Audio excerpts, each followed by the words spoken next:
इस क्वेश्चन में कहा गया है the number of common terms in the progressions this up to 25 terms and this up to 37th term is you have to find the correct choice. कहने का मतलब है कि ये दो एपीज दे रखी हैं और हमने पता लगाना है कि इन दोनों में कितनी कॉमन टर्म्स होंगी। इस क्वेश्चन को करने के लिए एक बात ध्यान रखो कि यदि दो एपीज दे रखी हों तो उन दोनों एपीज की कॉमन टर्म्स की जो सीक्वेंस बनेगी वो भी एक एपी होती है और कॉमन टर्म्स वाली जो एपी होती है उसका कॉमन डिफरेंस दोनों एपीज के कॉमन डिफरेंस का एलसीएम होता है। व्हाट आई मीन टू से, जब मैं क्वेश्चन करूंगा तो आपको मेरी बात क्लियर हो जाएगी। पहली एपी दे रखी है 4, 9, 14, 19 एंड सो ऑन। दूसरी एपी दे रखी है 3, 6, 9, 12 and so on.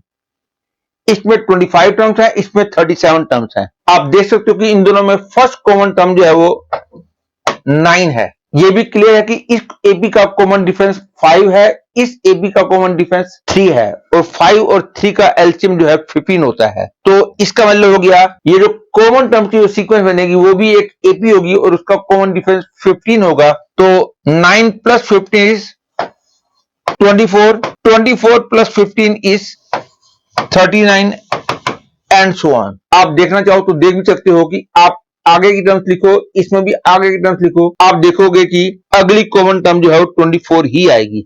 You can see very easily. इसके नेक्स्ट टर्म आएगी 24 and next will be 29 and so on. इसके नेक्स्ट टर्म आएगी 15, फिर 18, फिर 21, फिर 24। You can see very easily next common term is 24 और वही मैंने पहले बोल दिया था। और इस सीक्वेंस की यदि मेरे को लास्ट कॉमन टर्म निकालनी हो तो लास्ट कॉमन टर्म एक ऐसी टर्म होगी जो इस सीक्वेंस में भी होगी और इस सीक्वेंस में भी होगी। That is in other words इसकी जो लास्ट कॉमन टर्म होगी इसकी लास्ट टर्म और इसकी लास्ट टर्म दोनों से छोटी होगी। That is in other words इसकी लास्ट कॉमन टर्म जो है इसकी लास्ट टर्म और इसकी लास्ट टर्म में से जो टर्म छोटी होगी उससे भी छोटी या बराबर होगी। तो मैं इसकी लास्ट टर्म निकालता हूं और इसकी लास्ट टर्म निकालता हूं तो इसकी लास्ट टर्म का मतलब इसकी 25th टर्म और इसकी लास्ट टर्म का मतलब इसकी 37th टर्म। इसकी 25th टर्म जो होगी वो होगी 4 plus 25 minus 1 into D. D is 5 that is 124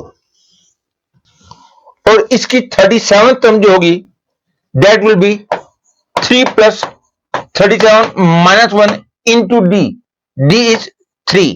this is equal to 111 और क्योंकि इसकी टर्म्स दोनों में प्रेजेंट है तो लास्ट कॉमन टर्म जो है इन दोनों से छोटी या बराबर होगी। दैट इज इन दोनों में से जो छोटी होगी उससे भी छोटी या बराबर होगी। तो suppose nth term is the last term of this तो इसकी nth टर्म हो जाएगी 9 plus n minus 1 into d.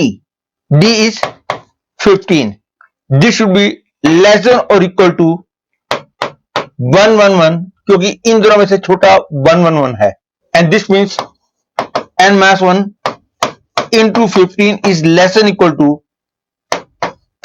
102. That is n is less than equal to 102 by 15 plus 1 and because this is 6 point something, therefore I get the maximum possible value of n as 7.